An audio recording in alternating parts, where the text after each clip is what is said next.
国国际广播电台。ये China radio international है।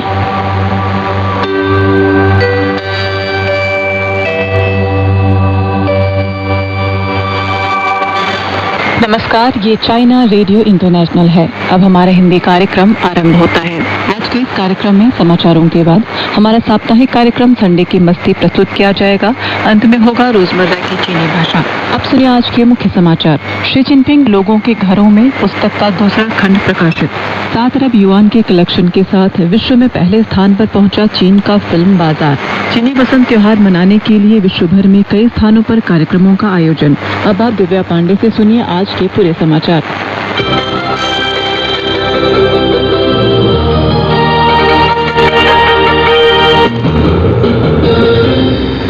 परिवारों से मिलने के त्योहार स्प्रिंग फेस्टिवल के मौके पर चीन की राष्ट्रीय महिला संगठन द्वारा संपादित पुस्तक शी जिनपिंग लोगों के घरों में का दूसरा खंड चीन महिला प्रकाशन हाउस द्वारा प्रकाशित किया गया। यह पुस्तक पहले खंड के आधार पर चीनी शैली के आधुनिकीकरण की यात्रा में परिवार और राष्ट्र के संबंधों पर केंद्रित है। 32 परिवारों और गांव समुदायों के साक्षात्कारों के माध्यम से यह जीवंत रूप से बताती है कि जरिया पूछी, उनकी समस्याओं को सुना और विकास की योजनाएं बांटी। ये भावनात्मक कहानियां नए युग में चीनी परिवारों के खुशहाली का परिवर्तन दर्शाती हैं। लोगों का नेता लोगों से प्यार करता है कि गहरे बंधन को प्रतिबिंबित करती है। यह पुस्तक बहुत सी महिलाओं और परिवारों को 15वीं पंचवर्षीय योजना के लिए प्रेरित करती है। पश्चिमोत्तर चीन के शैनशी प्रांत के पहाड़ी इलाके में स्थित एक छोटे से गांव में बुजुर्गों और जरूरतमंद लोगों के लिए एक अनोखी पहल शुरू की गई है। यहाँ ग्राम प्रधान खुद ट्राईसाइकिल चलाकर घर घर जाते हैं और लोगों को सिर्फ 1 युआन में पौष्टिक भोजन पहुँचाते हैं। छिनलिंग पर्वत के सुदूर क्षेत्र में स्थित तानफेंग काउंटी के तारश्वांग नामक गांव की भौगोलिक स्थिति ऐसी है कि यहाँ आवागमन के साधन सीमित हैं और आबादी बिखरी हुई है। अधिकतर युवा रोजगार की तलाश में शहरों की ओर पलायन कर गए हैं, जिससे गांव में बुजुर्गों की संख्या बढ़ गई है। इन बुजुर्गों के लिए रोजाना गर्मा गर्म खाना बनाना एक बड़ी चुनौती बन गया था। इस समस्या को देखते हुए 2025 के नवंबर में गांव के प्रधान ली जुनलियांग ने 1 युआन में गर्मा गर्म भोजन योजना शुरू की। इसके तहत 70 वर्ष से अधिक उम्र के 84 बुजुर्गों, विकलांगों और गंभीर रूप से बीमार ग्रामीणों को रोजाना दोपहर का भोजन उनके घर तक पहुंचाया जाता है। ली जुनलियांग और उनकी टीम पिछले 100 दिनों से लगातार ये सेवा दे रहे हैं। 1 युआन की इस मामूली राशि में इतना बड़ा अभियान चलाने के पीछे गांव का अनूठा 5 सूत्री वित्तीय मॉडल है। ली जुनलियांग और उनकी टीम सिर्फ भोजन वितरक नहीं है। भोजन पहुंचाने के दौरान वे बुजुर्गों के लिए दवा, किराने का सामान और अन्य जरूरी चीजें भी लाते हैं। वे उनकी समस्याएं सुनते हैं, पारिवारिक विवाद सुलझाने में मदद करते हैं और उनकी सुरक्षा का भी ध्यान रखते हैं। ये पहल न केवल बुजुर्गों के लिए वरदान साबित हुई है, बल्कि शहरों में काम करने वाले उनके बच्चों की चिंता भी कम हुई है। 1 युआन में गर्मा गर्म भोजन योजना वाकई में इंसानियत की एक मिसाल बन गई है। चीनी राष्ट्रीय रेलवे ग्रुप के अनुसार 21 फरवरी को स्प्रिंग फेस्टिवल की छुट्टियां आधा रास्ता पार कर चुकी हैं। इस दौरान राष्ट्रीय रेल ने कुल 25.8 करोड़ यात्रियों को सफलतापूर्वक सेवा दी है। 21 फरवरी को लगभग 1.71 करोड़ यात्रियों ने रेल यात्रा की। 22 फरवरी को रेल यात्रा के प्रवाह के उच्च स्तर पर जारी रहने की उम्मीद है। अनुमान है कि 1.79 करोड़ यात्री यात्रा करेंगे और 2203 अतिरिक्त ट्रेनें चलाई जाएंगी। विभिन्न जगहों के रेलवे विभाग वापसी यात्रा के चरम स्तर का सामना कर रहे हैं। जंगजोउ रेलवे लोकप्रिय हाई स्पीड रेल लाइनों पर 256 अतिरिक्त ट्रेनें चलाई गईं, साथ ही लोकल स्वाद के खाने की पेशकश की गई है। ग्वांगझोउ रेलवे स्टेशन में बुजुर्ग, बच्चे, अपंग यात्रियों के लिए विशेष सेवाएं प्रदान की जा रही हैं। युवा स्वयंसेवकों की संख्या बढ़ाई गई है। उरुमची रेलवे तूफान, कोहरे आदि चरम मौसम का सामना कर रहा है। दक्षिण शिनचियांग रेलवे की जांच क्षमता बढ़ाई गई है। रेल सुरक्षा को सुनिश्चित किया जा रहा है। नेटवर्क प्लेटफॉर्म के आंकड़ों के अनुसार 21 फरवरी को रात 9:30 बजे तक वर्ष 2026 की कुल फिल्म बॉक्स ऑफिस कमाई 7 अरब युआन पार कर गई है और अब तक चीन के वसंत त्योहार की छुट्टियों के दौरान फिल्मों की कुल बॉक्स ऑफिस कमाई 4.4 अरब युआन पार कर चुकी है। इसके अलावा नेटवर्क प्लेटफॉर्म के आंकड़ों से पता चलता है कि 2026 में चीन के फिल्म बाजार की कुल कमाई 97 करोड़ डॉलर से अधिक हो गई है। यह उत्तरी अमेरिका की बॉक्स ऑफिस कमाई से अधिक है और वर्तमान में विश्व के किसी भी एकल बाजार में सबसे ज्यादा कमाई करने वाला बाजार है।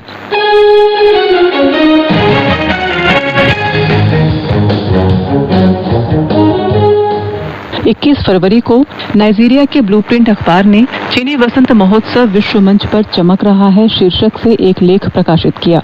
लेख में ये कहा गया है कि चीनी नववर्ष के आगमन के साथ दुनिया ने चीनी संस्कृति का एक शानदार प्रदर्शन देखा है और दुनिया भर के लोग अभूतपूर्व उत्साह के साथ वसंत महोत्सव मना रहे हैं। 2026 के चीनी नववर्ष से जुड़ी गतिविधियों ने पारंपरिक पारिवारिक पुनर्मिलन और कलात्मक अभिव्यक्तियों को पार करते हुए एक वैश्विक आयोजन का रूप ले लिया है, जिसमें अद्वितीय चीनी लाल रंग दुनिया भर के स्थलों को रोशन कर रहा है।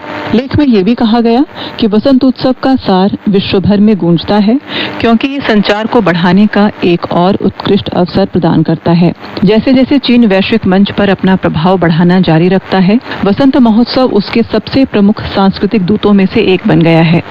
मलेशियाई पत्रिका व्यापार टुडे ने हाल ही में चीनी वसंत महोत्सव के दौरान उपभोग में उछाल, चीन की आर्थिक जीवंतता का अनावरण शीर्षक से एक लेख प्रकाशित किया, जिसमें चीनी वसंत महोत्सव की छुट्टियों के दौरान उपभोग पर ध्यान केंद्रित किया गया है। लेख में कहा गया है कि चीन में वसंत महोत्सव के दौरान उपभोग में भारी उछाल आया, रेस्टोरेंट और शॉपिंग मॉल लोगों से भरे रहे और राष्ट्रीय पर्यटन बाजार में भी तेजी आई, जिससे उपभोग बाजार की अच्छी शुरुआत को मजबूत गति मिली। हाल के दिनों में दुनिया के कई हिस्सों में तरह तरह की गतिविधियां आयोजित की गई हैं, जिससे लोग वसंत उत्सव मनाने के गर्मजोशी भरे माहौल में डूब गए हैं। स्थानीय समयानुसार 21 फरवरी को रूस के मॉस्को चिड़ियाघर में वसंत महोत्सव का आयोजन किया गया, जिसमें रूस में स्थित चीनी दूतावास के दूत जांग वेई ने भाग लिया। मॉस्को चिड़ियाघर के कर्मचारियों ने रूस को उधार दिए गए चीनी पांडा डिंग डिंग और रुई और उनकी बेटी ट्यूशा के लिए विशेष उपहार तैयार किए। उसी दिन आगंतुकों ने चाय कला प्रदर्शन और अन्य गतिविधियों को देखकर चीनी संस्कृति का अनुभव भी किया। हाल ही में अर्जेंटीना की राजधानी ब्यूनस आयर्स में चीनी नववर्ष के उपलक्ष्य में एक अनोखी ड्रैगन बोट रेस आयोजित की गई। ढोल की जोशीली थापों के बीच अर्जेंटीना के विभिन्न क्षेत्रों से 300 से अधिक प्रतियोगी एक साथ मिलकर तीव्र प्रतिस्पर्धा करने के लिए एकत्रित हुए, जिससे दर्शकों को वसंत उत्सव की खुशी और जीवंतता का अनुभव करने का मौका मिला। फ्रैंकफर्ट में हाल ही में दूसरे वार्षिक फ्रैंकफर्ट स्प्रिंग फेस्टिवल फेयर का आयोजन किया गया। आनंदमय और शांतिपूर्ण संगीत के साथ चीन की राष्ट्रीय अमूर्त सांस्कृतिक विरासत ड्रैगन डांस ने एक शानदार प्रस्तुति दी, जिसने फ्रैंकफर्ट में चीनी नववर्ष का जीवंत माहौल ला दिया और दर्शकों से खूब तालियां बटोरी। मिलान कॉर्टिना शीतकालीन ओलंपिक के समापन समारोह में चीन के स्टार स्नोबोर्डर सु यिमिंग देश के ध्वजवाहक होंगे। ये समारोह पेचिंग समयानुसार 23 फरवरी की सुबह 3:30 बजे इटली के वेरोना शहर में आयोजित होगा। 22 वर्षीय चीनी खिलाड़ी सु यिमिंग ने इस ओलंपिक में शानदार प्रदर्शन करते हुए एक स्वर्ण और एक कांस्य पदक जीता है। इसके साथ ही उनके ओलंपिक पदकों की कुल संख्या बढ़कर 4 हो गई है। सु ने स्नोबोर्डिंग पुरुषों की बिग एयर स्पर्धा में कांस्य पदक जीता, जो इस ओलंपिक में चीन का पहला पदक था। इसके बाद उन्होंने पुरुषों की स्लोप स्टाइल स्पर्धा में शानदार प्रदर्शन करते हुए स्वर्ण पदक अपने नाम किया। ये चीनी टीम का इस ओलंपिक में पहला स्वर्ण पदक था। बता दें कि सु यिमिंग की ये उपलब्धि चीन के युवा एथलीटों के बढ़ते कद और शीतकालीन खेलों में चीन की बढ़ती ताकत को दर्शाती है। समापन समारोह में उनके हाथों में राष्ट्रीय झंडा लहराना पूरे देश के लिए गर्व का क्षण होगा। स्थानीय समयानुसार 22 फरवरी को अफगान राष्ट्रीय रक्षा मंत्रालय ने एक बयान जारी कर कहा कि पाकिस्तान ने एक बार फिर अफगान क्षेत्र का उल्लंघन किया और अफगानिस्तान में नंगरहार और पक्तिका प्रांतों के कई नागरिक क्षेत्रों पर हवाई हमले किए। हमले में महिलाओं और बच्चों सहित दर्जनों नागरिक हताहत हुए। अफगानिस्तान के रक्षा मंत्रालय ने पाकिस्तान के खुलेआम सीमा उल्लंघन की कड़ी निंदा की और इस कार्य को अंतर्राष्ट्रीय कानून और पड़ोसी देशों के बीच मैत्री के सिद्धांतों का गंभीर उल्लंघन बताया। अफगान रक्षा मंत्रालय ने चेतावनी दी कि वह समयोचित और सावधानी पूर्वक विचार की गई प्रतिक्रिया देगा। मुख्य समाचार एक बार फिर। शी जिनपिंग लोगों के घरों में पुस्तक का दूसरा खंड प्रकाशित। 7 अरब युआन के कलेक्शन के साथ विश्व में पहले स्थान पर पहुंचा चीन का फिल्म बाजार। चीनी वसंत त्योहार मनाने के लिए विश्व भर में कई स्थानों पर कार्यक्रमों का आयोजन।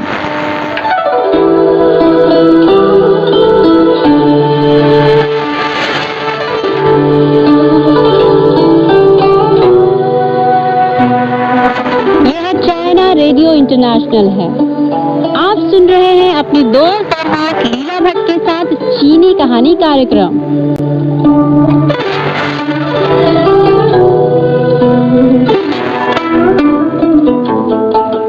चीनी कहानी कार्यक्रम में आप सभी का बेहद स्वागत है।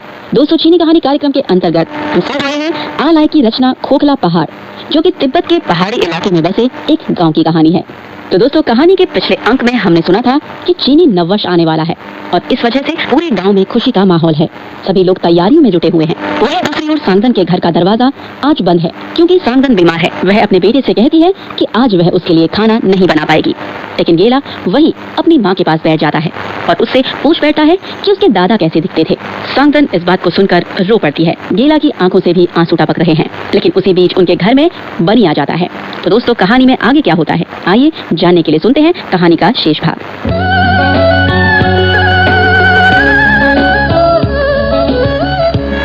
गेला जब भी बनी के सामने होता हुआ कुछ ऐसा व्यवहार करता है जैसे वह बनी से बहुत बड़ा हो। अभी भी उसने अपने माथे को उंगलियों से सहलाते हुए जवाब दिया, दरअसल पिछले कुछ दिनों से मेरे सिर में दर्द हो रहा है, मुझे थोड़े आराम की जरूरत है। जैसे ही तुम लोग नए साल का जश्न खत्म करोगे, मुझे लगता है कि मैं ठीक हो जाऊंगा। बनी ने सवाल किया, सभी लोग कह रहे हैं कि नए साल से पहले ही बसें यहाँ आ जाएंगी, तुमने यह बात किससे सुनी? सभी लोग, कोई एक थोड़े ना। बनी ने कहा, लोग लगातार यही बात कर रहे हैं और इससे बहुत चिढ़ हो रही है। अगर आप न सुनना चाहें तब भी कहीं न कहीं यही चर्चा चलती रहती है। बच्चों के बीच इस तरह की बातचीत सुनकर सांगदन खिलखिला पड़ी। गेला ने पलटकर अपनी माँ की ओर देखा और वह अचानक चुप हो गई। गेला को महसूस हुआ कि उसकी माँ शायद उससे डरने लगी है।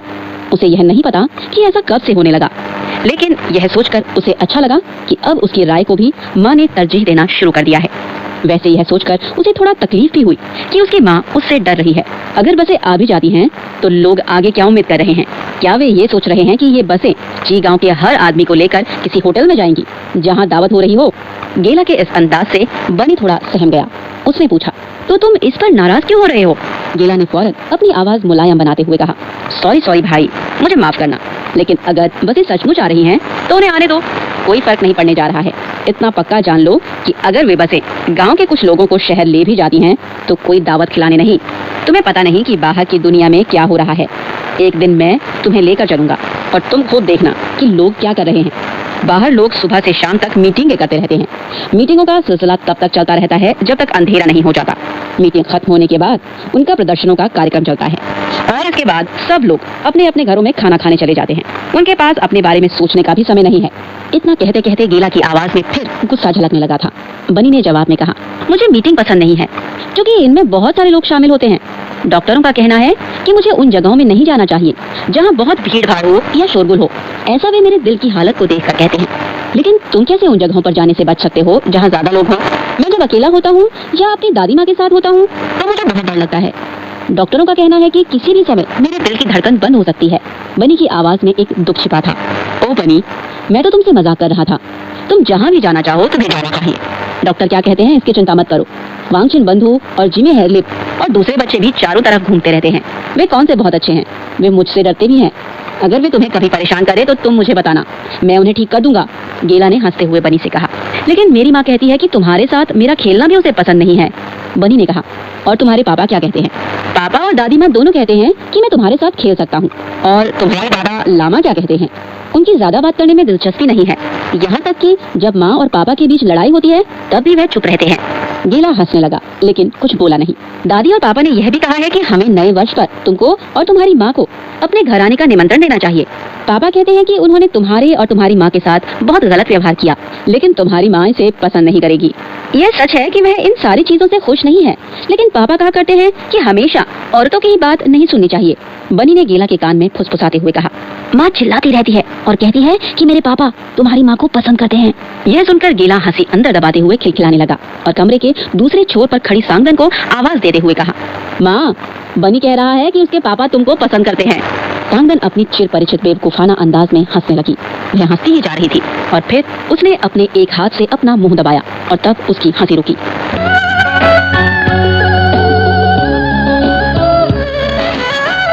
दोस्तों, चीनी कहानी कार्यक्रम के अंतर्गत हम सुन रहे हैं आलाय की रचना खोखला पहाड़ का पहला भाग, सब कुछ अस्त व्यस्त।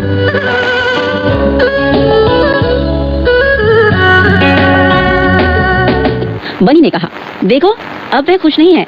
नहीं, मैं तो खुश हूँ। उसे पता है कि किस बात पर खुश हुआ जाता है, किस बात पर नाराज, और मैं तो इस बात से बहुत खुश हूँ कि तुम्हारे पापा मेरी माँ को भी बहुत पसंद करते हैं। मैं अपनी माँ से इस बात को नहीं कहूँगा। बनी ने जल्दी से कहा। बकवास, गेला ने कहा। बकवास, बनी ने दोहराया। अच्छा, तुम कसम खाओ कि कहोगे नहीं। गेला ने कहा। बनी ने हंसते हुए कहा, हाँ मैं कसम खाता हूँ। तुम्हारे पापा एक भिक्षु हैं और तुम्हारे दादा भी एक लामा हैं। अगर उन्हें पता चलेगा कि तुम कसम खा रहे हो तो वे लोग बहुत नाराज होंगे। वे पढ़े लिखे लोग हैं और पढ़े लिखे लोग कभी कसम नहीं खाते। ओह, अगर उन्हें पता चल गया कि तुमसे कसम खाने के लिए कहा गया था तो वे लोग कभी इस बात की भी इजाजत नहीं देंगे कि तुम मेरे साथ खेलो। छोड़ो इन बातों को, बनी ने कहा। छोड़ो नहीं, बल्कि कसम खाना बंद करो, गेला ने आदेशात्मक लहजे में कहा। लेकिन बनी कसम खाना बंद नहीं करना चाहता था। उसने गेला को चिढ़ाने के लिए 3 बार लगातार कसमें खाई।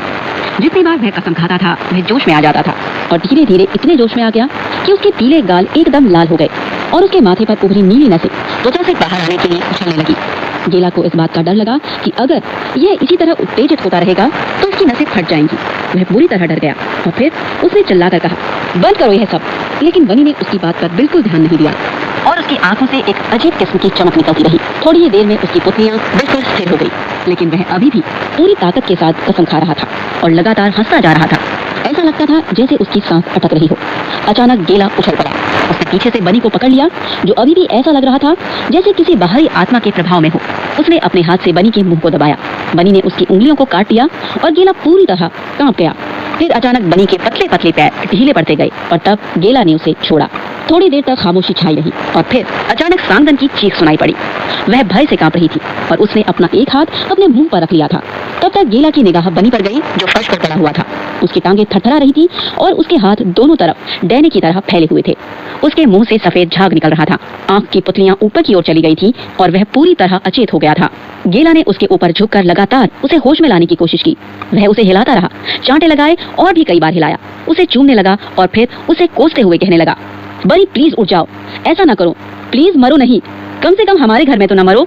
प्लीज अपनी आंखें खोलो, तुम्हारी माँ ठीक कहती है कि तुम्हें मेरे साथ नहीं खेलना चाहिए। ओह, मैं वादा करता हूँ कि अब फिर मैं कभी तुम्हारे साथ नहीं खेलूंगा। लेकिन बनी के शरीर में कोई हरकत नहीं हुई। गेला भी परेशान होकर वहीं फर्श पर उसकी बगल में लेट गया। उसकी आंखों में लाचारी का भाव था और उसने अपनी माँ से कहा कि वही कुछ करे। इस दौरान सांगन भी लाचार सी बैठी हुई चुपचाप देखती रही। वह अपनी किस्मत को कोस रही थी और उसे ऐसा लग रहा था जैसे वह कोई सूखी हुई पत्ती हो जो भीषण सर्दियों में बड़ी मुश्किल से पेड़ की डाल पर टिकी हुई हो। गेला ने उठकर ऊपर आसमान की तरफ देखा कि शायद कुछ आत्माएं इधर उधर दिखाई दे जाएं, लेकिन वह तो आसमान को भी नहीं देख सका। उसकी निगाहें धुएं से काली पड़ी, अपने घर की छत पर जाकर टिक गई, जिसके सुराखों में से आसमान टुकड़ों में दिखाई दे रहा था। दिन का तीसरा पहर शुरू हो गया था और दोनों की समझ में नहीं आ रहा था कि क्या करें।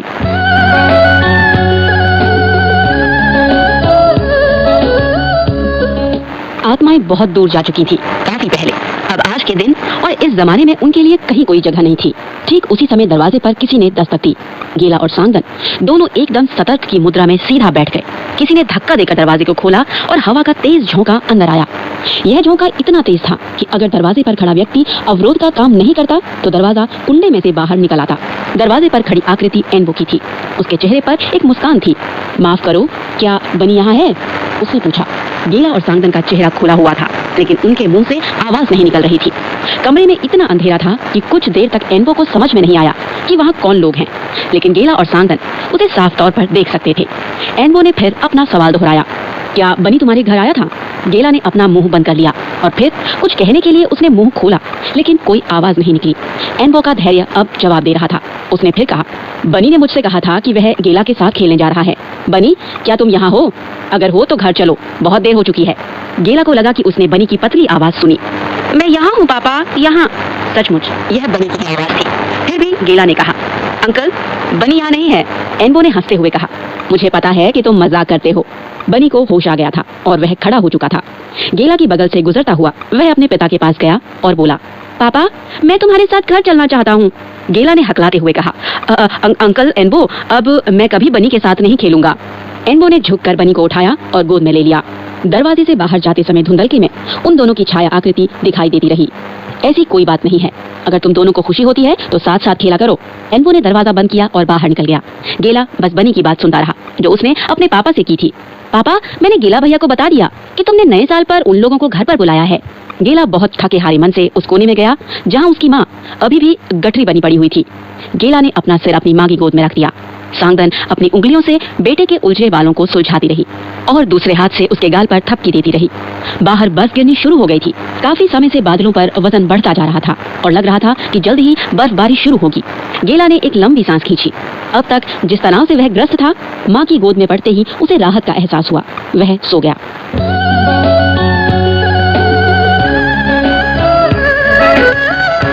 चीनी कहानी कार्यक्रम के अंतर्गत हम सुन रहे हैं आलाई की रचना खोखला पहाड़ का पहला भाग, सब कुछ अस्त व्यस्त।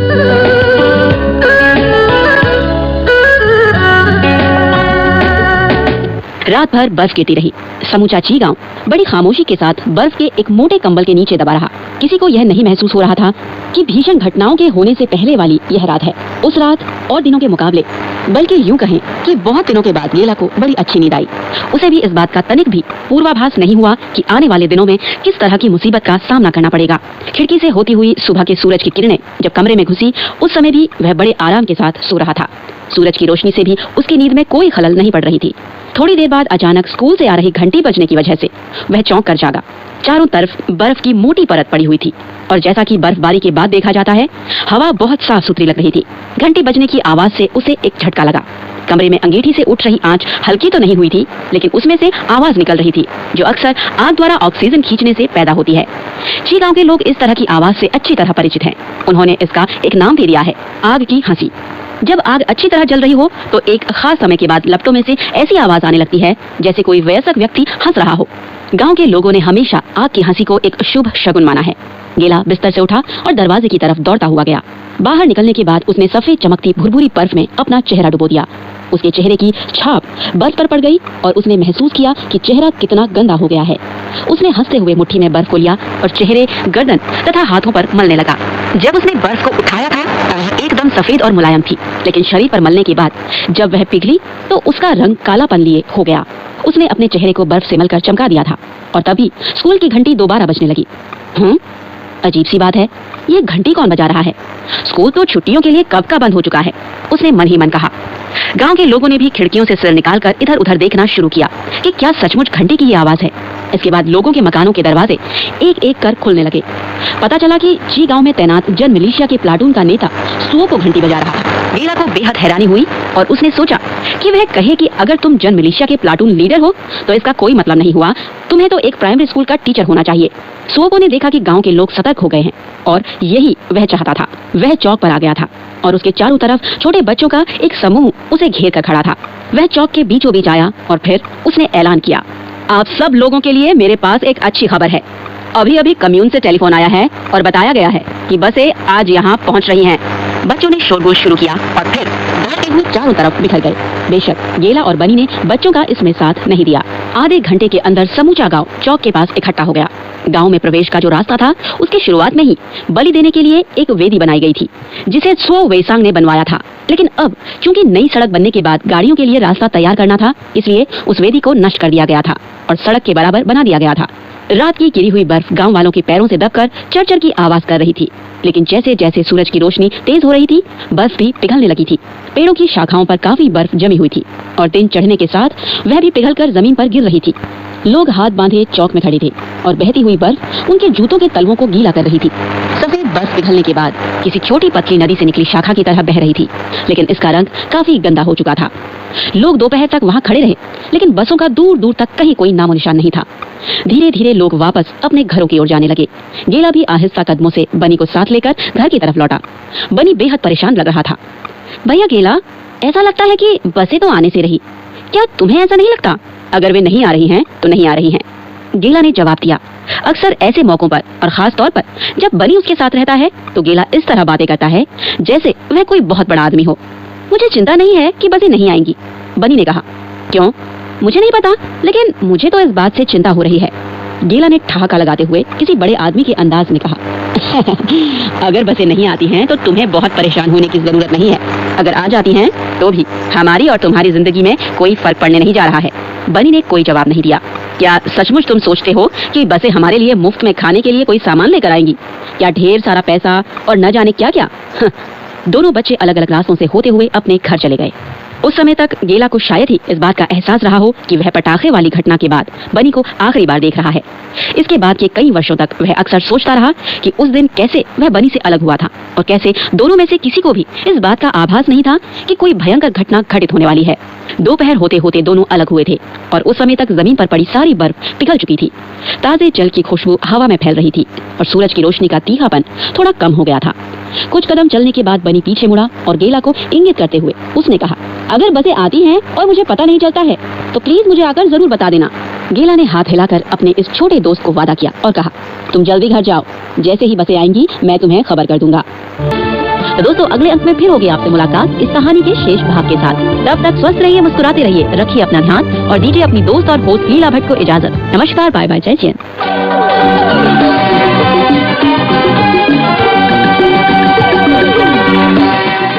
यह चाइना रेडियो इंटरनेशनल है। अब शुरू होता है पश्चिम की तीर्थ यात्रा महासागर का समय।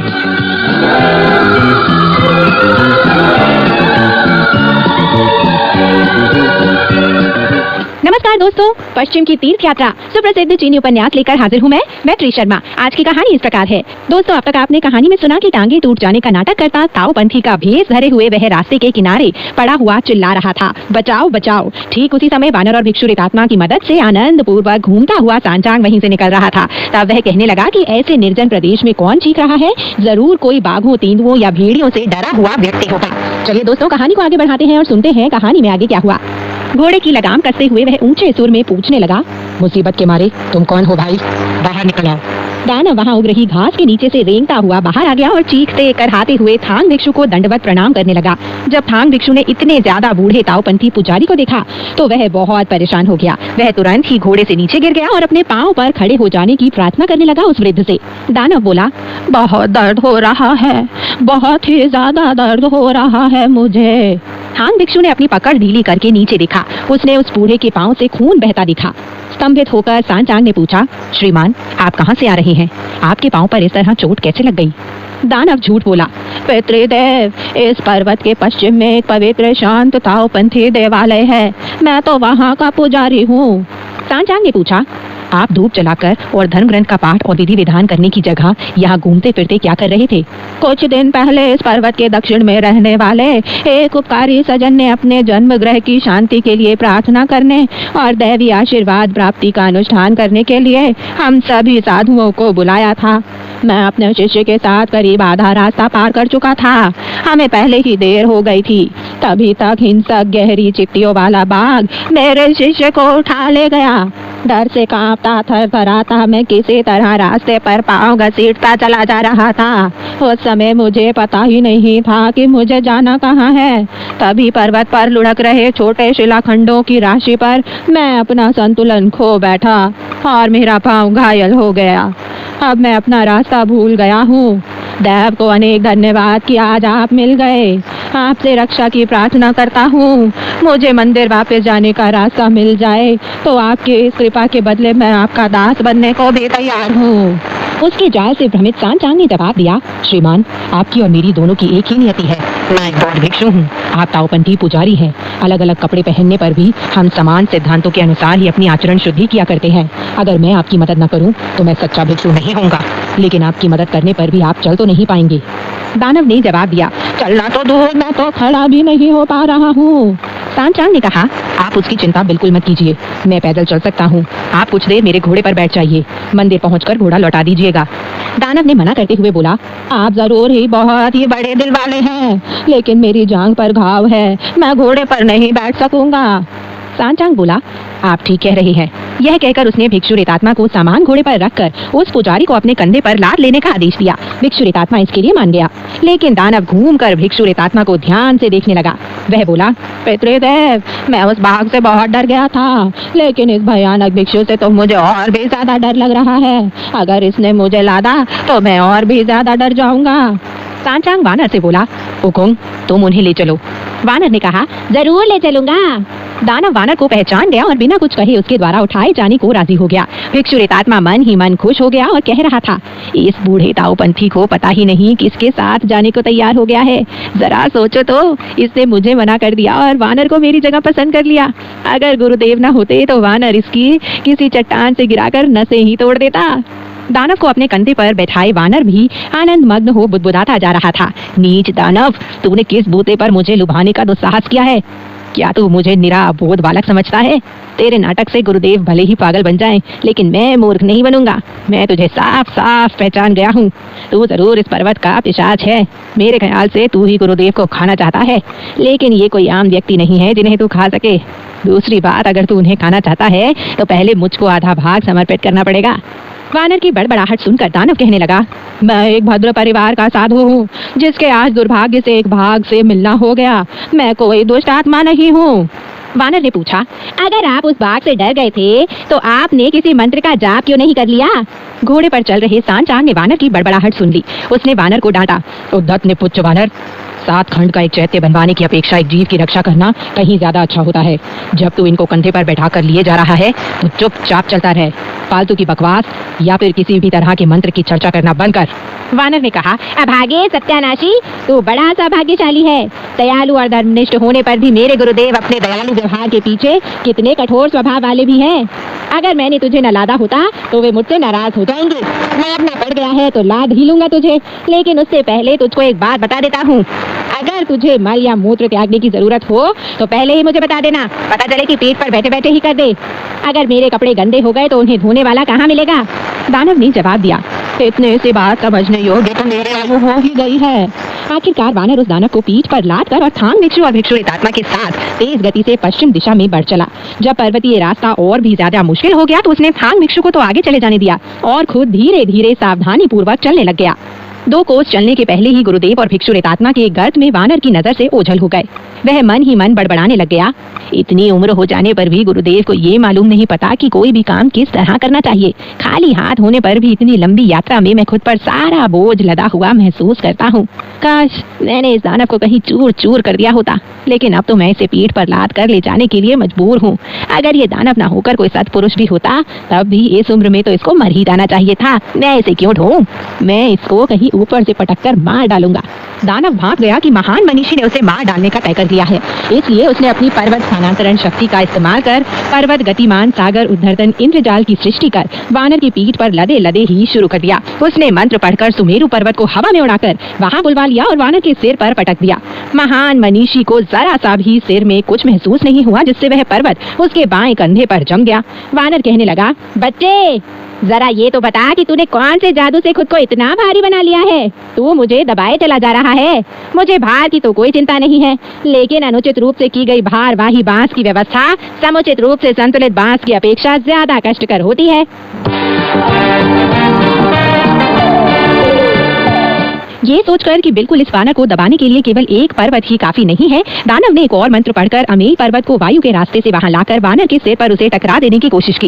वानर दोबारा एक और घूम गया, जिससे वह पर्वत उसके दाएं कंधे पर आ जमा। अब वह उसे 2 पर्वतों को अपने कंधे पर लादकर अपने गुरुदेव के पीछे पीछे चल रहा था। ये देखकर कि वानर अपने कंधों पर 2 पर्वत लादने में भी सक्षम है, दानव को फिर से पसीना आ गया, लेकिन उसने खुद को एक और मंत्र पढ़ा, थाई पर्वत को वानर के सिर पर ला जमाया। अब तो वानर इतना ज्यादा परेशान हो गया कि थाई के सिर पर आ पड़ते ही वह उसके नीचे दब गया। उसके शरीर से खून बहने लग गया। अपनी ऐन्द्रजालिक शक्ति से वानर को पर्वत के नीचे दबा देने के बाद वह भव्य दुष्ट आत्मा एक तीव्रगामी वायु की तरह बहकर सांचांग के पास जा पहुंचा। उसने अपनी मेघ के नीचे झुककर घोड़े पर सवार थांग भिक्षु को अपनी बाहों में भरकर ऊपर उठा लिया। डर कर भिक्षुरेतात्मा ने अपना सामान जमीन पर पटक दिया और अपने दैत्य दमनक दंड को उठाकर वह उसे रोकने के लिए जल्दी ही आगे बढ़ाया। वह दुष्ट दानव भी अपना सप्त नक्षत्र जटित खंग उठाकर भिक्षुरेतात्मा का सामना करने लग गया। बहुत ही ज्यादा भीषण संग्राम छिड़ गया। दुर्दांत दानव अपना खंग धूमकेतु की तरह चला रहा था। भिक्षुरेतात्मा के क्लांत हो जाने तक वह संग्राम चलाता रहा। भिक्षुरेतात्मा ने पीछे मुड़कर भाग निकलना चाहा, लेकिन दानव ने उसके दंड का वार बचाकर उसे पकड़ लिया। अपना लंबा हाथ नीचे बढ़ाकर घुमा दिया। फिर उसने एक हाथ में भिक्षु को लपेटकर और दूसरे हाथ में सांचां को घोड़े पर से उठा लिया। पांव की उंगलियों में सामान की तरह दबाकर और मुंह फुलाकर उसने दांतों में घोड़े की लगाम भींचकर जादू की सृष्टि द्वारा उन सभी को एक ही तरंग पर उठाकर खुद एक अन्य तरंग पर सवार हो कमल पुष्प गुफा में ले गया। वहां पहुंचकर उसने आवाज लगाई, भाई साहब, मैं सारे भिक्षु ले आया हूँ। वरिष्ठ पिशाच की खुशी का तो ठिकाना नहीं था। वह बोला, उन सबको यहाँ ले आओ, मैं उन्हें देखना चाहूंगा। छोटे भाई ने पूछा, क्यों, यही है ना? बड़े पिशाच ने देखा और फिर बोला, भाई, तुम फिर से गलत लोगों को पकड़ लाए हो। छोटा भाई बोला, लेकिन आपने तो मुझे थांग भिक्षु को पकड़ लाने को कहा था। बड़े पिशाच ने कहा, यह थांग भिक्षु तो जरूर है, लेकिन तुमने अभी तक उस बलशाली नवदीक्षित सुन को तो बंदी नहीं बनाया है। उसके न मिलने तक हम थांग भिक्षु को नहीं खा सकेंगे। जब तक हम उसे न पकड़ लें, हमें किसी भी हालत में उसके किसी भी साथी को हाथ तक नहीं लगाना चाहिए। उस वानर राज की इंद्रजालिक शक्तियाँ असीमित हैं। वह खुद को किसी भी चीज में बदल लेता है। वह हमें अपने गुरुदेव को कभी नहीं खाने देगा। वह युद्ध करने हमारे पास आ पहुंचा तो फिर हमको शांति से अपना जीवन बिताने का ख्याल भुला देना पड़ जाएगा। छोटा दानव हंसते हुए बोला, भाई साहब, आप उसकी शक्तियों की बढ़ा चढ़ाकर डींगे मार रहे हैं। जिस तरह बता रहे हैं कि वह कितना चमत्कारी है, उससे तो ये सब यही समझेंगे कि इस धरती पर उस जैसा कोई दूसरा है ही नहीं, और स्वर्ग में भी केवल कुछ प्राणी ही उसके जैसे हैं।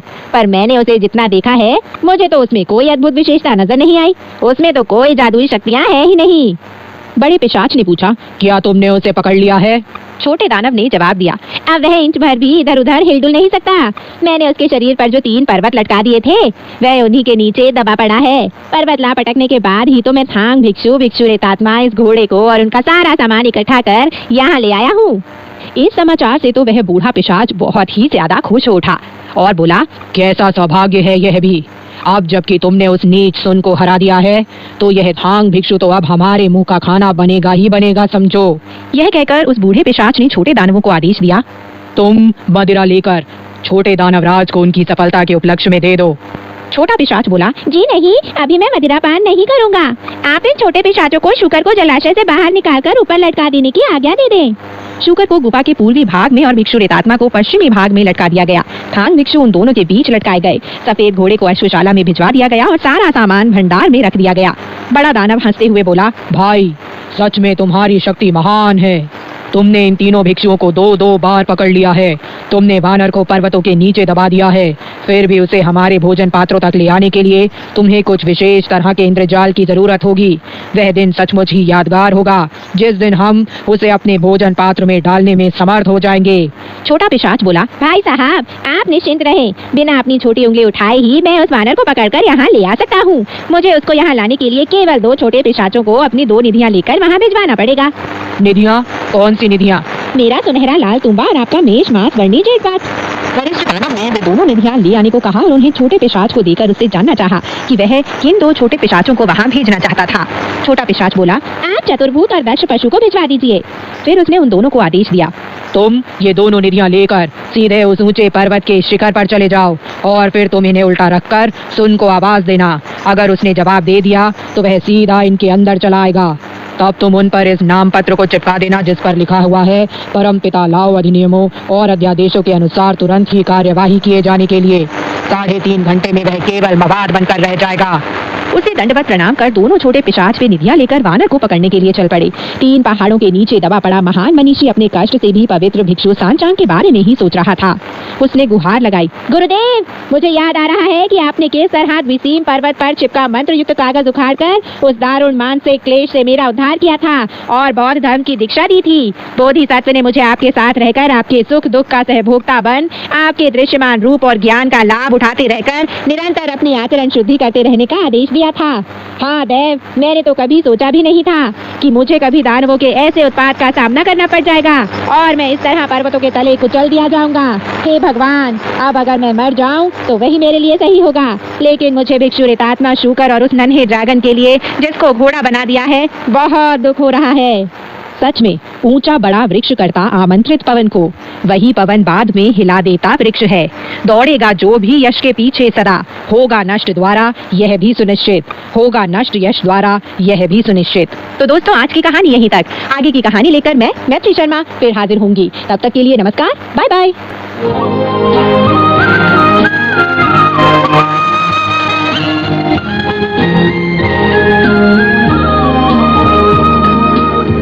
CGTN हिंदी सेवा रोजाना 5 कार्यक्रम प्रसारित करती है। हमारा पहला कार्यक्रम भारतीय समय के अनुसार सुबह 8:30 से 9:30 बजे तक, दूसरा कार्यक्रम संध्या के 6:30 से 7:30 बजे तक, तीसरा कार्यक्रम रात के 8:30 से 9:30 बजे तक, चौथा कार्यक्रम रात के 9:30 से 10:30 बजे तक और पांचवा कार्यक्रम रात के 10:30 से 11:30 बजे तक प्रसारित होता है। कार्यक्रमों के मीटर बैंड इस प्रकार है: सुबह 8:30 से 9:30 बजे 13,720 किलोहर्ट्ज, शाम 6:30 से 7:30 बजे 9,635 किलोहर्ट्ज, रात 8:30 से 9:30 बजे तक 7,225 किलोहर्ट्ज, रात 9:30 से 10:30 बजे 7,395 किलोहर्ट्ज, रात 10:30 से 11:30 बजे 1,269 किलोहर्ट्ज। अब इंटरनेट पर CGTN की हिंदी वेबसाइट भी खुली हुई है। इसे देखने के लिए हम आपका हार्दिक स्वागत करते हैं। हमारी वेबसाइट का पता है hindi.cgtn.com।